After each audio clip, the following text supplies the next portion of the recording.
මම රවි කුමුදේ සමකැඳවුම්කරු වැඩ කරන ජන බලය වෘත්ති සමිති මධ්‍යස්ථානය. ඇත්තටම අපි අද දවසේ මාධ්‍ය සාකච්ඡාවට මූලික හේතුවක් කරගෙන තියෙන්නේ විශේෂයෙන්ම ජනවාරි 1 වෙනිදා ඉඳලා කොවිඩ් පාලන කටයුතු ශක්තිමත් කිරීම සඳහා සියලුම පරිපාලන දිස්ත්‍රික්කවලට හමුදා යුද හමුදාවේ ජ්‍යෙෂ්ඨ නිලධාරීන් පත් කරනවා කියලා නිවේදනයක් නිකුත් වෙලා ඒ කටයුත්ත සිද්ධ වෙලා තියෙනවා. එතකොට අපිට තියෙන ගැටලු සහගත තත්ත්වය තමයි දිගින් දිගටම අර අපි කියනවා නම් කෝකටත් තෛලය වගේ මේ හමුදා නිලධාරීන් පරිපාලනයට යෙදවීම කියන කාරණාව අපි බලාගෙන හිටියා යම්කිසි කාල පරිච්ඡේදයක් තුර.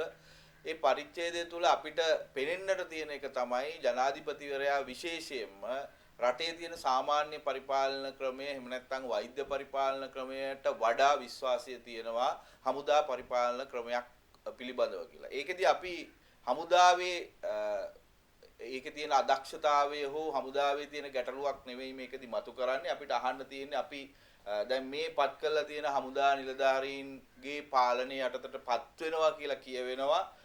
රෝග ව්‍යාප්තිය පාලනය, නිරෝධායනය වගේ ඍජු ලෙසම සෞඛ්‍ය සේවාවට අදාළ කරුණු. එතකොට අපිට තියෙන ප්‍රශ්නේ මේක හමුදා නිලධාරීන්ද සෞඛ්‍යද කවුද පාලනය කරන කියන එකට වඩා මේ මොහොතේ අපි සෞඛ්‍ය ගැන කතා කරොත් මේ පළාත් වශයෙන් දිස්ත්‍රික් වශයෙන් සෞඛ්‍ය සේවාව පාලනය කරන්න සෞඛ්‍ය අමාත්‍යාංශයේ ඉන්න නිලධාරීන්ට අමතරව නියෝජ්‍ය සෞඛ්‍ය සේවා අධ්‍යක්ෂ ජනරාල්වරු ඉන්නවා 25කට වඩා වැඩි ප්‍රමාණයක්. සෞඛ්‍ය පළාත් සෞඛ්‍ය සේවා අධ්‍යක්ෂකවරු 9 දෙනෙක් ඉන්නවා. ඊළඟට දිස්ත්‍රික් සෞඛ්‍ය සේවා අධ්‍යක්ෂකවරු 25ක් විතර ඉන්නවා. ඔවුන්ගේ නියෝජ්‍ය අධ්‍යක්ෂකවරු විදියට 25ක් විතර ඉන්නවා. ඊළඟට පළාත් තුල MOH එහෙම නැත්නම් මේ වසංගත පාලනය සඳහාම කටයුතු කරන ප්‍රජා වෛද්‍ය නිලධාරීන් පාලනය සඳහා ඉන්නවා 354 දෙනෙක්. ඔවුන්ගේ නියෝජ්‍ය ප්‍රජා වෛද්‍ය පාලනය සඳහා 354ක් තව ඉන්නවා. ඊට අමතරව එපිඩෙමියොලොජි එහෙම නැත්නම් වසංගත රෝග සඳහා හැම පළාතකටම හැම දිස්ත්‍රික්කයකටම ප්‍රධානියෙක් ඉන්නවා. එතකොට මේ වසංගතය හෝ කොවිඩ් රෝගය පාලනය කිරීම සඳහා පළාත්වල පරිපාලනය සඳහා පමණක් මේ සා විශාල ප්‍රමාණයක් ඉන්නවා. දල වශයෙන් ගණන් බැලුවොත් 300කට අධික ප්‍රමාණයක් මේ රටේ මිනිස්සුන්ගේ බදු මුදලෙන් පරිපාලනය සහ සෞඛ්‍ය සේවාව පාලනය කිරීම සඳහා වසංගත පාලනය කිරීම සඳහා ජනතාවගේ සෞඛ්‍ය ආරක්ෂා කිරීම සඳහා නිලධාරීන් ඉන්නවා පත් කරලා තියෙනවා. ඔවුන්ට වෙන විශේෂ කාර්යයක් නැහැ. ඔවුන් කරන්නේ පරිපාලනය. ඒ පාලනය සඳහා අති විශාල මුදලක් අපි යොදවලා තියෙනවා. එතකොට මේ පාලනයට අමතරව සෞඛ්‍ය අමාත්‍යාංශය ගත්තොත් සෞඛ්‍ය ලේකම්වරයා ඉන්නවා. අපි කිව්වොත් හමුදා පාලනය සම්බන්ධයෙන් එහෙම නැත්නම් හමුදාවේ විශේෂ හැකියාවක් තියෙනවා නම් පාලනය කිරීම සම්බන්ධයෙන් කවුරු හරි එහෙම විශ්වාසයක් තියෙනවා නම් අද සෞඛ්‍ය සේවාවේ ප්‍රධානියා හමුදාව නියෝජනය කරන හමුදාවේ ජ්‍යෙෂ්ඨ නිලධාරියෙක්. එතකොට එහෙමනම් මේ විශේෂත්වය අපිට ලැබිලා තියෙන්න ඕනේ මේ වෙනකොට. එතකොට ඒ සඳහා අපි වෛද්‍ය පරිපාලනයක් තියෙනවා සෞඛ්‍ය ලේකම්වරයෙකු පත් කරන්න. වෛද්‍ය පරිපාලනයට වඩා විශ්වාසය තියලා තියෙන්නේ ඒ හමුදා පාලනය සම්බන්ධයෙන්. දෙවනියට සෞඛ්‍ය ලේකම්වරයා පමණයි සෞඛ්‍ය අමාත්‍යාංශයේ ඇතුලේ ඉන්න වෛද්‍ය නොවන පුද්ගලයෙකුට ඉන්නේ. එහෙම නැත්නම් පරිපාලන සේවාවෙන් එන්නට පුළුවන් කෙනෙක් විදිහට ඉන්නේ. ඒතර අද වෙනකොට අපිට ඒ හැකියාවක් නැති වෙලා අද සාමාන්‍ය පරිපාලන සේවාවේ නිලධාරියෙකු පත්වීම වෙනුවට හමුදාවේ නිලධාරියෙකු පත් කරලා තියෙනවා. එතකොට ඊට අමතර වශයෙන් සෞඛ්‍ය සේවාව ඇතුලේ සෞඛ්‍ය අමාත්‍යාංශයේ නියෝජ්‍ය අධ්‍යක්ෂ ජනරාල්ලා 20 දෙනෙක් විතර ඉන්නවා. ඊට අමතරව අධ්‍යක්ෂකවරු තව බරපතල ප්‍රමාණයක් ඉන්නවා. මේ ආකාරයෙන් ගත්තාම මේ සා විශාල පරිපාලන යාන්ත්‍රණයක් සෞඛ්‍ය සේවාවට තිබියදී මේ සෞඛ්‍ය සේවාවේ කාර්යයන් කිරීම සඳහා හමුදාවේ ජ්‍යෙෂ්ඨ නිලධාරීන් යෙදවීම කියන කාරණාව කිනම් උවමනාවක් සඳහා සිද්ධ වෙනවද කියන එක බරපතලයි. ඒ වගේම අද වෙනකොට මේ වසංගත පාලනය ගත්තාම අපිට සහ රටේ මිනිසුන්ට පේනවා මේ වසංගත පාලනය ඉතා ක්‍රියාකාරීව, ඉතා තීරණාත්මකව මේ කාර්යය කරන්නේ අපේ රටේ යුද හමුදාපතිවරයා. ඔහුට උඩින් අපි කවුරුත් දකින්නේ නැහැ සෞඛ්‍ය අමාත්‍යාංශයේ ලේකම්වරයෙක් හෝ සෞඛ්‍ය අමාත්‍යාංශයේ අධ්‍යක්ෂ ජනරාල්වරයෙක් හෝ වෙන කෙනෙක් ඉන්නවා. ඔහුට උඩින් අපිට පෙනෙන්නට ඉන්නේ ජනාධිපතිවරයා විතරයි. සෞඛ්‍ය අමාත්‍යාංශයේ යටතේ අද වෙනකොට සෞඛ්‍ය ඇමතිවරු 4 දෙනෙක් හිටියත් ඒ 4 දෙනා උනත් ඊට ඉහළින් තීන්දුවක් ගන්න ස්වභාවයක් අපිට පේනෙන්නට නැහැ. මොකද අපි දන්න දේ තමයි ජනාධිපති කාර්ය සාධනය යටතේ ඒ කාර්ය සාධනය විසින් තීරණය කරන එක තමයි සෞඛ්‍ය අමාත්‍යාංශය අමාත්‍යවරුන් පවා මේ මොහොතේ කරන්නේ. අද රෑ 8ට තීරණය කරොත් හෙට ජංගම රට යොදවලා අපි අහඹු පරීක්ෂණ කරනවා කියලා හෙට උදේ සෞඛ්‍ය අමාත්‍යාංශයේ අමාත්‍යවරුන් ඇතුළු සියලු කාර්ය මණ්ඩලය එකට ක්‍රියාත්මක කරනවා. ඒකට කිසිම බාධාවක් වෙලා නැහැ. ඒතර මෙහෙම තත්වයක් තිබෙදී අවශ්‍යතාවයක් තියෙනවා නම් හමුදාපතිවරයාට මේ ජ්‍යෙෂ්ඨ නිලධාරීන්ව යොදා ගැනීමේ හැකියාවක් තියෙනවා. උන්ට නව ජනාධිපති ලේකම්වරයා යටතේ නව පත්වීමක් දෙන්නේ නැතුව. මොකද මේ හැම ජ්‍යෙෂ්ඨ නිලධාරියෙක්ම ඉන්නේ හමුදාපතිවරයා යටතේ. ඒතර ඔවුන් හමුදාපතිවරයාගේ අනසක යටතේ ක්‍රියාත්මක වෙනවා. ඔහු කියනවා නම් අහවල් දිස්ත්‍රික්කයේ අහවල් වැඩේ බලන්න කියලා. ඒක බලන්න සිද්ධ වෙනවා. ඒතකොට අලුත්ෙන් ඇයි ජනාධිපති ලේකම්වරයා යටතේ මේකට පත්වීමක් ලබා දෙන්නේ? එහෙම පත්වීමක් දීම ඇතුලේ මේ පරිපාලන ක්‍රමවේදයේ යාන්ත්‍රණය මොකද්ද? දැන් අපිට පැහැදිලි කරන්නට ඕනේ මේ යාන්ත්‍රණය මොකද්ද? අපි අහන්න ඕනේ ඒ හමුදාවෙන් දාන නියෝජිතයාගේ ඕඩර් එකද? එහෙම නැත්නම් පළාත් සෞඛ්‍ය සේවා අධ්‍යක්ෂකවරයාගේ ඕඩර් එකද? දිස්ත්‍රික් පළාත් සෞඛ්‍ය සේවා අධ්‍යක්ෂකවරයාගේ ඕඩර් එකද? එහෙම නැත්නම් අපේ සෞඛ්‍ය ලේකම්ගේ ඕඩර් එකද? සෞඛ්‍ය සේවා අධ්‍යක්ෂ ජනරාල්ගේ එකද? මේ වගේ 300ක් විතර ඉන්න පරිපාලකයන්ගේ ඕඩර් එකද? ඊට අමතරව මේ දිස්ත්‍රික්කවල ඉන්නවා පළාත් ලේකම්වරු, රාජ්‍ය පරිපාලනය කළමනාකරණය පැත්තෙන් පත් වෙච්ච කණ්ඩායමක් ඉන්නවා. ඒතකොට අපිට තියෙන ගැටලුව තමයි මේ අය අදක්ෂද?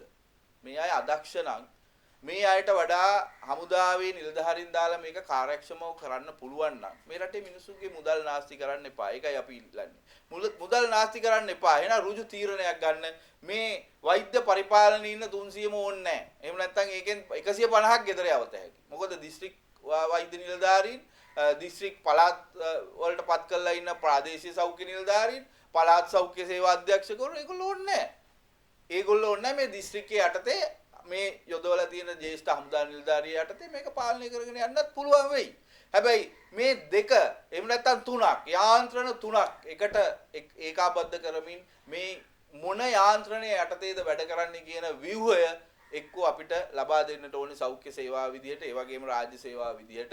එහෙම නැත්නම් මේකේ බරපතල පැටලිල්ලක් ඇති වෙනවා. ඒ වගේම අපි ඉල්ලීමක් කරනවා මේ සම්බන්ධයෙන්. විශේෂයෙන්ම ලංකාවේ සෞඛ්‍ය සේවාව පාලනය කිරීම සඳහා 300කට වඩා පරිපාලන වෛද්‍ය නිලධාරීන් ප්‍රමාණයක් ඉන්නවා. අපි මෙතෙක් කටයුතු කරේ මේ පරිපාලනය සඳහා වෛද්‍ය නිලධාරීන් පමණක් යොදවන්නට එපා. මේක වෛද්‍ය පරිපාලනය නෙමෙයි, මේක සෞඛ්‍ය පරිපාලනය විය යුතුයි. උදාහරණයකට මේ වෙලාවේ වෛද්‍ය රසායනාගාර සේවාවේ සුවිශාල සේවාවක් කරාට වෛද්‍ය රසායනාගාර සේවාව පරිපාලනය කරන්නේ එකම එක වෛද්‍ය රසායනාගාර විද්‍යාව හදාරපු කෙනෙක්වත් නැහැ. ඒකට එහෙම තියෙද්දි අපි කිව්වේ වෛද්‍ය නිලධාරියෙක් වෙනුවට වෛද්‍ය රසායනාගාර විද්‍යාඥ නිලධාරියෙක් පරිපාලනය සඳහා පත් කරන්න අඩු ගානේ එකම එක්කෙනෙක් කියලා. ඒකට ඒක එසේ තිබියදී මේ වෛද්‍ය නිලධාරියන්ටත් උඩින් අපි හමුදා නිලධාරියෙක් පත් කරනවා නම් ඒක තව දුරටත් ඒ පරිපාලන ක්‍රමය එහෙම නැත්නම් දැනුවත්ව විෂයානුබද්ධව කරන පරිපාලනය එහෙම නැත්නම් කළමනාකරණය තව දුරටත් ඈතට යනවා. ඉතින් අපි විශේෂයෙන්ම රජයේ වෛද්‍ය නිලධාරී සංගමයෙන් ඒ වගේම වෛද්‍ය පරිපාලනය සඳහා වෙනම සංගමයක් තියෙනවා, විද්වත් සංගමයක්. ඒ සංගමයෙන් ඒ වගේම අපි මේ සම්බන්ධයෙන් කටයුතු කරන රාජ්‍ය කළමනාකරණ සේවාවට එහෙම නැත්නම් රාජ්‍ය සේවාවේ පරිපාලනය සම්බන්ධයෙන් තියෙන සංගමයෙන් අපි ඉල්ලීමක් කරනවා. කරුණාකරලා මෙවැනි ගැටලු වලට තමන්ගේ මතය ඉදිරිපත් කරන්න. කරුණාකරලා මේ ක්‍රියාවලිය හරහා මේ සමස්ත රටේ පාලන ක්‍රියාවලිය ඇතුලේ ඇති වෙන අවුල විසඳා ගන්නා ක්‍රමය ඒක පිළිබඳව සාකච්ඡාවක් ඇති කරන්න. මේවට නිහඬව ඉඳීමෙන් හෝ මේවා පිළිබඳව බලාගෙන සිටීමෙන් මේවා තවත් වියවුලකටපත් වෙනවා. ඒ නිසා අපිට මේ මොහොතේ රටේ සෞඛ්‍ය සේවාව පැත්තෙන් පැහැදිලිවම වෛද්‍ය පරිපාලන සේවාවක් තමයි ක්‍රියාත්මක වෙන්නේ. අපි 100%ක් එකඟ නැති වුණත් අපි වෛද්‍ය පරිපාලනය තුලින් ඊට එහා ගිය එකකට වඩා යම්කිසි දැනුවත් පාලන ක්‍රමයක් භුක්ති විඳිනවා. ඒ නිසා ඒක සම්බන්ධයෙන් වග කියන්න ඕනේ රජයේ වෛද්‍ය නිලධාරී සංගමය, ඒ වගේම වෛද්‍ය පරිපාලකයන්ගේ විද්වත් සංගමය. අපි ඔවුන්ගෙන් ඉල්ලීමක් කරනවා මේ මොහොතේ මේවා සම්බන්ධයෙන් නිහඬව ඉන්නේ ඇයි? මේවායේ ඇතිවන පරිපාලන අවුල් සම්බන්ධයෙන් පේන්නේ නැද්ද? මේ පරිපාලන අවුල් සම්බන්ධයෙන් කතා කරන්නට වෙන කෙනෙක් ඉන්නවද? මේ පරිපාලන අවුල් සම්බන්ධයෙන් විධිමත් පටිපාටියක් සකසා ගැනීමට මැදිහත් වීමේ වගකීමක් ඔබට තියෙනවා නේද කියන කාරණාව අපි අවධාරණය කරමින් ඒ සම්බන්ධයෙන් මැදිහත් වෙන්නට කියලා ඒ සංගම් වලින් විශේෂයෙන්ම ඉල්ලීමක් කරනවා. ඒ වගේම අපි සෞඛ්‍ය සේවාව පැත්තෙන් ගත්තාම අපි පැහැදිලිවම කියනවා මෙවැනි අර්බුදකාරී තත්ත්වයක් හමුවේ අපි ඉතිහාසයේ මේ සෞඛ්‍ය සේවාව තුළ ඉඳලා තියෙනවා. ඒකෙදි අපිට පාලනය තවදුරටත් ඍජු ශක්තිමත් කිරීමකට අවශ්‍ය වෙන හැම මොහොතකම සෞඛ්‍ය අමාත්‍යාංශය සිද්ධ කරලා තියෙන්නේ. සෞඛ්‍ය අමාත්‍යාංශයේ ඉන්න ඒ අංශ බාර නියෝජ්‍ය අධ්‍යක්ෂ ජනරාල්වරුන් දිස්ත්‍රික් මට්ටමින් අධීක්ෂණය සඳහා පත් කරලා තියෙනවා. අපි සුනාමි ව්‍යසනයේ අවස්ථාවේදී ඊට කලින් අපිට පැමිණි ගංවතුර අවස්ථාවන් වලදී යුද්ධේ නවතන් වූ අවස්ථාවන් වලදී අපි මේ වගේ ක්ෂණික ක්‍රියාමාර්ග වලට යෙදවෙච්ච අවස්ථාවල අපි දිස්ත්‍රික්කයක් පාසා වග කියන නියෝජ්‍ය අධ්‍යක්ෂ ජනරාල්වරයෙක් පත් කරා. ඒ නියෝජ්‍ය අධ්‍යක්ෂ ජනරාල් අධ්‍යක්ෂ ජනරාල්ට සහ ලේකම්ට වග කිව්වා. ඒ කණ්ඩායම ජනාධිපතිවරයාට හා රජයට වග කිව්වා. නමුත් අපිට අද පේන්නේ නැහැ ජනාධිපති කාර්ය සාධනයේ යටතේ මේසා විශාල පඩියක් ගන්න, මේසා විශාල දැනුමක් තියෙන, මේසා විශාල වෛද්‍ය පරිපාලනයේ අත්දැකීම් තියෙන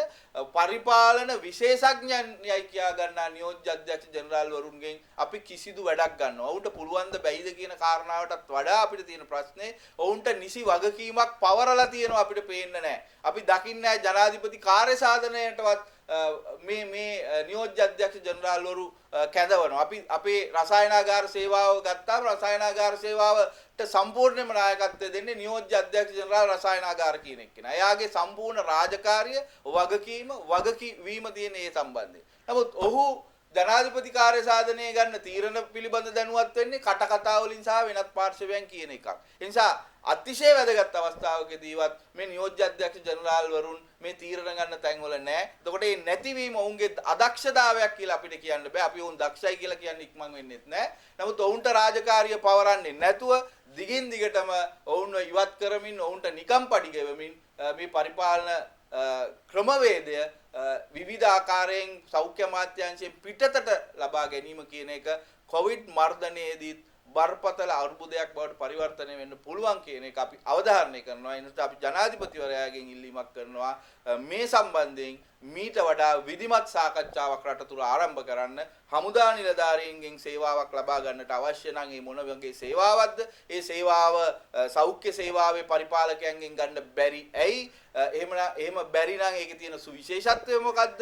එහෙම බැරි අයට මොකටද අපි පඩි ගෙවන්නේ? වැනි කරුණු පිළිබඳවත් රටට අනාවරණය කරන්න. ඒ වගේම මේ ක්‍රියාවලියේදී මේක සෞඛ්‍ය සේවාවේ පාලනය කියන කාරණාවට මූලිකත්වය දෙන්න සහ ඒකට වගකීම දෙන්න සහ ඒ සම්බන්ධයෙන් විශ්වාසය තියන්නට කියන එකත් අපි මූලික වශයෙන් ඉල්ලා සිටිනවා.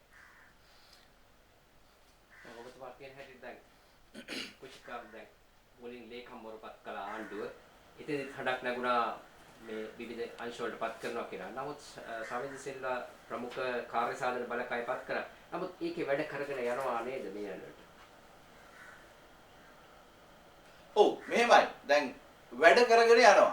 අපි ඒ සම්බන්ධයෙන් විශාල හඬක් නැගුවේ නෑ. ඒ අවස්ථාවලදී කිසියම් කාර්යයක් කරනකොට අපි රටක් විදියට ප්‍රශ්නයකට මුහුණ දීලා තියෙනකොට තවත් ප්‍රශ්නයක් හදාගන්න අවශ්‍ය නැති නිසා. නමුත් කවුරු හරි කියනවා නම් ඒ පරිපාලනය නිසා තමයි මේක මෙහෙම වෙන්නේ කියලා මේකේ තියෙන අර ඍණ එහෙම නැත්නම් මේකේ අපි ඇනගත්ත එහෙම නැත්නම් අපිට වැරදිච්ච ඒවටත් වග කියන්න ඕනේ. ඉතින් අපි විශ්වාස කරන්නේ නැහැ මේ වෙලාවේ අපි වසංගත රෝගය පාලනය කිරීම අතින් ඇතිවෙච්ච දුර්වලතා සියල්ලට එහෙමනම් හමුදාපතිවරයා ඇතුළු ඒ කාර්ය සාධනයේ වග කියන්නට ඕනි කියලා අපි කවදාවත් කියන්නේ. මොකද අපි කියන්නේ මේ වගකීම තියෙන්නේ සෞඛ්‍ය අමාත්‍යාංශයට. මේ වගකීම තියෙන්නේ සෞඛ්‍ය අමාත්‍යාංශයේ ඉන්න වෛද්‍ය පරිපාලකයන්ට. මේ වගකීම දරන වෛද්‍ය පරිපාලකයෝ 300කට වඩා ප්‍රමාණයක් ඉන්නවා. එහෙම තියෙද්දි අපිට කියන්න බෑ මේක හමුදාපතිවරයාගේ හෝ කාර්ය සාධන බලකායේ ප්‍රශ්නයක් කියලා. හැබැයි දිගින් දිගටම අපි කියනවා නම් මේකේ නියෝජ්‍ය අධ්‍යක්ෂ ජනරාල්ලා එන්න ඕනේ නැහැ කාර්ය සාධන බලකායට. ඔවුන්ට විශේෂ වගකීමක් පවරන්න ඕනේ නැහැ. අපිට දිස්ත්‍රික් වලට වෙනම හමුදා නිලධාරීන් ඉන්නවා කියලා අපිට හෙට දවසේ කියන්න වෙයි. එහෙනම් සෞඛ්‍ය වෛද්‍ය පරිපාලකයන්ට දොස් කියලා වැඩක් නැහැ. මොකද ඔවුන්ට වගකීම දීලා නැහැ. නිසා අපි මේකට ලන්සු තියන්න ලෑස්ති නෑ. මේක ලෝක වසංගතයක්. අපිට මේක කේවල් කර ඉන්න වෙලාවක් නෙවෙයි. මේක අත්දැකීම් හදාගන්න වෙලාවකුත් නෙවෙයි. හමුදාමය ක්‍රියාමාර්ග, ඒ වගේම මේ නිරෝධායන ක්‍රියාවලියේදී හමුදාවේ දායකත්වය, ඔවුන්ගේ තියෙන කැපවීම ඒක අතිවිශාලයි. ඒක අපි කිසිසේත්ම අඩු ලන්සුවකට තියන්නේ නෑ. නමුත් පරිපාලනය සම්බන්ධයෙන් සෞඛ්‍ය සේවාවේ විශේෂයෙන්ම වෛද්‍ය පරිපාලනය එහෙම නැත්නම් සෞඛ්‍ය පරිපාලනය කියන එක සුවිශේෂී. ඒක අලුතෙන් ඉගෙනගෙන කරන්න යන්න එපා කියන එක තමයි අපි පැහැදිලිවම මේ වෙලාවේ කියන්නේ. දැන් ඔබතුමා දැනුවත්ද මේ පත් කළ නිලධාරී කාටද වග කියන්නේ? සෞඛ්‍ය අමාත්‍යවරයාටද ආරක්ෂක අමාත්‍යවරයාටද? අපිට පෙනෙන්නට නෑ සෞඛ්‍ය අමාත්‍යවරුන් යටතේ විශාල කාර්යයක් මේ මොහොතේ සිද්ධ වෙනවා කියලා. අපි දන්නේ නැහැ වුන් වග කියන්නේ කාටද කියලා. අපිට ඒක තාම පැහැදිලි නෑ. මේ මොහොතේත් අපි සෞඛ්‍ය සේවාව තුළ ගන්න සමහර තීන්දුව සෞඛ්‍ය ඇමතිවරුන් හරහා ගන්න තීන්දුව නෙවෙයි. ඒක සමහර වෙලාවට සෞඛ්‍ය ඇමතිවරිය දන්නේ නැතුව සෞඛ්‍ය ලේකම්වරයා තීන්දුවක් ගන්නවා කාර්ය සාධන බලකායත් එක්ක.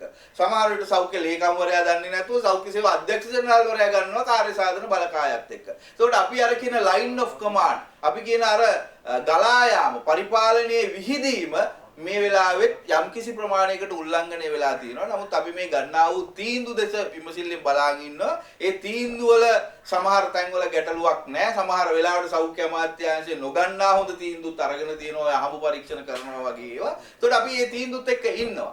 නමුත් අපි කියන්නේ එහෙම තීන්දුව හොඳ වුණ පළියට මේ යාන්ත්‍රණය කඩාකප්පල් කිරීම ඇතුලේ හැමදේම හොඳක් වෙයි කියන අපිට විශ්වාස කරන්න බෑ. වැරදිච්ච වෙලාවේදී උත්තර දෙන්න කෙනෙක් ඉන්න ඕනේ. ඒ කෙනා සෞඛ්‍ය නම් සෞඛ්‍ය කෙනෙක් වෙන්න ඕනේ. පරිපාලනය නම් පරිපාලනීය කෙනෙක් වෙන්න ඕනේ. මොකද මේවා හමුදාමය කාර්යයක නම් හමුදාව වෙන්න ඕනේ. ඒවා බෙදා වෙන් කරලා රටවල් පාලනය කරන්නේ ඒ ප්‍රාගුණ්‍ය විශේෂඥතාවය අත්දැකීම ඒ අංශවලට තියෙන නිසා. එතකොට අපි එකවර මොකක් හරි වෙනසක් කළා මේක හොඳයි කියන්නට බෑ. අපි දන්නේ නැහැ ඒක නොකරනම් මොකද්ද වෙන්නේ කියලා. නමුත් අපේ සෞඛ්‍ය සේවාවේ අත්දැකීම අපි මෙවැනි අවස්ථාවල් වල කටයුතු කරලා තියෙනවා. ඒ අවස්ථාවල සෞඛ්‍ය සේවාවේ යාන්ත්‍රණය සඳහා අපි පත් කරන්නේ විශේෂයෙන්ම නියෝජ්‍ය අධ්‍යක්ෂ ජනරාල්වරු. ඔවුන් අපි හඳුන්වනවා පරිපාලන විශේෂඥයන් කියලා. ඔවුන් වෛද්‍ය විශේෂඥයන් නෙවෙයි. අපි අනිල් ජාසිංහ මහත්තයාට විශේෂඥ වෛද්‍ය කියන්නේ ඔහු වෛද්‍ය විශේෂඥයෙක් නිසා නෙවෙයි. ඔහු වෛද්‍ය සේවාවේ කිසිම විශේෂඥ දැනුමක් උකහාගෙන නැහැ. ඔහු පරිපාලනීය විශේෂඥයෙක්. ඒතකොට දැන් අපි රටක් විදිහට ඔහුට පරිපාලනීය විශේෂඥතාවය වෙනුවෙන් පඩියක් ගෙවනවා. අපි එහෙම සලකනවා. එහෙම තනතුරක් දීලා තියෙනවා. එතකොට වෛද්‍ය සේවාවේ MBBS එකක් අරගෙන පරිපාලන විශේෂඥයෙක් වෙච්ච කෙනෙකුට වඩා අපි විශ්වාසය තියනවා නම් හිටි හැටියේ වසංගත පාලනය සඳහා හමුදාවේ ප්‍රධානියෙකුට ඒක බරපතල අවුලක්. ඇයි අපි එහෙම කරන්නේ? එහෙම වෙන්නේ කොහොමද? එහෙනම් මේ වෛද්‍ය විශේෂඥයා කියන එක්කෙනා බොරුවක්ද මෙච්චර කල් කරේ? ඒක රටට හෙළිදරව් කරන්න. එහෙමනම් ඒක බොරුවක් විය යුතුමයි. මොකද වෛද්‍ය සේවාවේ අවුරුදු ගාණක් ඉඳලා පරිපාලනය කළ පරිපාලන විශේෂඥයෙක් වෙච්ච කෙනෙකුට වඩා සෞඛ්‍ය සේවාව පාලනය කරන්න පුළුවන් නම් හමුදාවේ ප්‍රධානියෙකුට එතන හැදෙන අවුල බරපතල අවුලක් විදිහට තමයි අපි පෙන්නලා දෙන්නේ. දැන් ඔය කොච්චර කතා කරා රටේ ප්‍රධාන මාතෘකාව වෙලා දෙනවා ආදාහනයේ භූමදානයේ දෙන සෞඛ්‍ය අමාත්‍යාංශයට රැස් වෙනවම කණ්ඩායම විසිරලා යනවා තාම තීරණයක් නැහැ. ඒ කියන්නේ සෞඛ්‍ය ක්ෂේත්‍රයකට තීරණයක් ගන්න බැරුව ඉන්නවද මේ? පැහැදිලිවම සෞඛ්‍ය සේවාව මේ තීරණය අරගෙන තියෙන්නේ. අපි දන්නා පරිදි අපි දිගින් දිගටම දරපු මතය තමයි මේ වෛරසයක් භූගත වුණා කියලා. ඒ භූගත තියෙන වෛරසය ඇවිල්ලා ආසාදනය වෙලා තව රෝගයක් හැදෙන්න තියෙන ඉඩකඩ ඉතාම සීමා සහිතයි. ඒක තමයි වෛරස වේදේ. මම දන්නේ වෛරස වේදීන් මේක සම්බන්ධයෙන් ඍජු අදහසක් ප්‍රකාශ කරන්නේ නැත්තේයි කියලා. වෛද්‍ය රසායනාගාර විද්‍යාව හදාරපු මට මගේ දැනුමෙන් කියන්නට පුළුවන් මෙවැනි වෛරසයකින් නැවත රෝගයක් ඇතිවීමට තියෙන ඉඩකඩ ඉතාම සීමා සහිතයි. එතකොට කෙනෙක් අහන්න පුළුවන් ඇයි මේ ඉතාම සීමා සහිත අවදානම පවා අපි ගන්නෙ නැත්තේ කියලා. ගන්නේ කියලා. ඒක අභියෝගයක් තමයි. නමුත් අපිට වසංගතයේදී අපි ඕනෑතරම් සීමා සහිත අවදානම් අරන් තියෙනවා. අපි යුක්‍රේනයේ බරපතල වසංගත තත්ත්වයක් පැතිර යමින් තියෙද්දි සංචාරක ව්‍යාපාරය පවත්වාගෙන යන්න කියලා කොවිඩ් ආසාදිතව මෙහෙ ගේන එක ඊට වඩා අවදානමක්. ඊට අමතරව අපි මේ මොහොත වෙනකොට මේ රෝගීන් මල මුත්‍රා කරනකොට ඒ මල පහ කරනකොට ඒවා සාමාන්‍ය තැන් වලට ගිහිල්ලා භූගතයට එක් වෙන එක ඊට වඩා ලොකු අවදානමක්. මේ අවදානම සියල්ල අපිට තියෙනවා. වසංගතයක් එක්ක අපිට අවදානමක් තියෙනවා. නමුත් අපි කියන්නේ මේ අවදානම් 100% කරන්න අපි කාටවත් හැකියාව නැහැ. එහෙමනම් මේක වසංගතයක් වෙන්න බෑ. අවදානම බිඳුව කරන්න පුළුවන් හැකියාවක් තියෙනවා. නමුත් ඒ අතර අපිට රටේ සංස්කෘතික අනන්‍යතාවයක් රකින්න ඕන නම් අපිට එක ජාතියක අනන්‍යතාවයක් රකින්න ඕන නම් ඒක සම්බන්ධයෙන් අපිට විවිධ ක්‍රියාමාර්ග ගත හැකියි. අපිට තවදුරටත් සැකයි නම් මේවා ප්‍රතික්‍රියක එහෙම නැත්නම් රසායනික ප්‍රතික්‍රියකයක් යොදවන්න පුළුවන්. එහෙම නැත්නම් තව මේවායේ සීමාවන් බන්ධන ඇති කරන්න පුළුවන්. ඒව සම්බන්ධයෙන් සාකච්ඡා කරන්න පුළුවන්. නමුත් මේක ජාතිවාදී ප්‍රශ්නයක් විදිහට සංවාදයක් ගොඩනගලා ඒ ජාතියද දිනන්නේ මේ ජාතියද දිනන්නේ කියන එක සෞඛ්‍ය සේවාවේ ප්‍රශ්නයක් නෙවෙයි. සෞඛ්‍ය සේවාවේ මන් දන්නා තරමට ප්‍රසිද්ධිය ප්‍රකාශ කරපු නැති වුණාට දැනටත් මේ විශේෂඥ කමිටු වාර්තා කරලා තියෙනවා මේ සම්බන්ධයෙන් භූම දහනය කිරීම ගැටලුවක් නැහැ කියලා. එතකොට මේ අවදානම සම්බන්ධයෙන් කතා කරන්නේ ජාතිවාදී කෝණයකින් මිස වෙන ආකාරයකින් නෙවෙයි. නමුත් අපි විද්‍යාව හදාරන මිනිස්සු විදියට අපිට තියෙන ස්ථාවරයක් අපි මේ අවදානම් සම්බන්ධයෙන් ආගමික පදනමක් මතම සලකලා බලන්නේ නැහැ. අපි වෛරසය සම්බන්ධයෙන් සලකලා බලුවාම මේ ස්ථාවරයන් මම හිතන්නේ සෞඛ්‍ය සේවාවෙන් දීලා ඉවරයි. ඉතින් මේක දේශපාලන තීන්දුවක් අද වෙනකොට. ඒ කියන්නේ තීරණයක් එන්න පරක්කු වෙන්නේ සෞඛ්‍යාංශයෙන් කියලා අපට දැනෙන්නේ. එතකොට ඒ පරක්කු වීම තුළින් ආණ්ඩුව සහ ජනතාව අතර ගැටලුවක් සහ ගැටුමක් ඇතිවීමේ සහ ජාතීන් අතර ගැටුමකට තත්වයකට යන්න යනවා. පැහැදිලිවම මෙතෙක් අපිට ওই චෝදනාව කරන්න පුළුවන්. සෞඛ්‍ය අංශයේ තීරණ නිසා තමයි මේක ප්‍රමාද වුනේ කියලා. මම දැන් දරන ස්ථාවරය මේ වෙනකොට සෞඛ්‍ය අමාත්‍යාංශයට අදාළ විශේෂඥයන්ගේ ස්ථාවරයන් ප්‍රකාශ කරලා තියෙනවා. ඒක නිල වශයෙන් ලබා දීලා තියෙනවා සෞඛ්‍ය අමාත්‍යවරියට. එතකොට ඒ තීරණය සෞඛ්‍ය අමාත්‍යාංශයෙන් ඔබට ගිහිල්ලා තියෙනවා. ඒ තීරණය සෞඛ්‍ය අමාත්‍යාංශයට දැන් වග කියන්න පුළුවන් එකක් නෙවෙයි. මොකද වග කිය යුතු විශේෂඥ කමිටු, වග කිය යුතු වෘත්තීයවේදී ආයතන, වග කිය යුතු වෘත්තීයවේදීන් සෞඛ්‍ය සේවාව නියෝජනය කරමින් එකම අදහසක් තමයි ප්‍රකාශ කරලා තියෙන්නේ. ඒ මේක භූම දානය කිරීමෙන් විශාල අවධානමක් රෝගය නැවත පැතිරීමට නැහැ කියන එක තමයි දීලා තියෙන්නේ. එතකොට ඒක සම්බන්ධයෙන් දේශපාලන තීන්දුවක් ගන්නවට ඕනේ. ඉතින් මේ දේශපාලන ප්‍රශ්න ඇති කරගත්ත අයටම බාරයි ඒක විසඳ ගැනීම. තව එක කාරණාවක් කියන්න ඕනේ. දැන් මේ තව කාරණාවක් කියනකොට මොකද්ද මේකෙදී අපි දැන් හමුදා නිලධාරීන් යෙදවීම තුළ සාර්ථකත්වයක් අත් කරගෙන තියෙනවායි කියලා කියනවා නම් අපි දන්නවා විශේෂයෙන්ම අහල් සම්බන්ධයෙන් ප්‍රශ්නේ. සහල් වලට අපි දැක්කා විශේෂයෙන්ම සාල් ගබඩාවල තියෙන හාල් ප්‍රමාණය කොහොම දන්නවයි කියලා ප්‍රකාශ කරා. ඊළඟට ගබඩා වලටත් ගියා පාරිභෝගික අධිකාරිය හමුදා නිලධාරීන්. දැන් අද හාල් වලට මොකද වෙලා තියෙන්නේ? අද හාල් රුපියල් 140ට වැඩි. එතකොට දැන් මේක පාලනය කරන්න පුළුවන් වුණාද? දැන් අමුදාව දාලා ඔක්කොම පාලනය කරනවා කියලා කියනොත් දැන් අපි ජනතාවට බලපාන ප්‍රධාන ප්‍රශ්න තමයි ඒක. ඒක පාලනය වුණාද? නැහැනේ. ඒක නිසා අපි කියන්නේ දැන් මේ අත්දැකීමෙන්ම පේනවා ඒක මොකද අපි මේ අමුදා නිලධාරීන්ට අපහාස කරනවා නෙමෙයි. ඔවුන් කළේ වෙන කටයුත්තක්. ඔවුන් යුද්ධමය කටයුත්තක් කළේ. ඉතින් ඔවුන් මේ හාල් පාලනය කරන්නයි, ගබඩා බලන්නයි යවලා දැන් අන්තිමට උනේ මොකද්ද? ඒක පාලනය වුණේ නැහැ. ඒක නිසා අපි කියන්නේ දැන් මේවා ගැන තේරුම් ගන්න මේවා පරිපාලනය ගැන දන්න පරිපාලන නිලධාරීන් වලට යොමු කරන්න කියලායි අපි කියන්නේ. ඒක නොකියන දිබ්බේ. ඒක කරන නොකියන දිබ්බේ.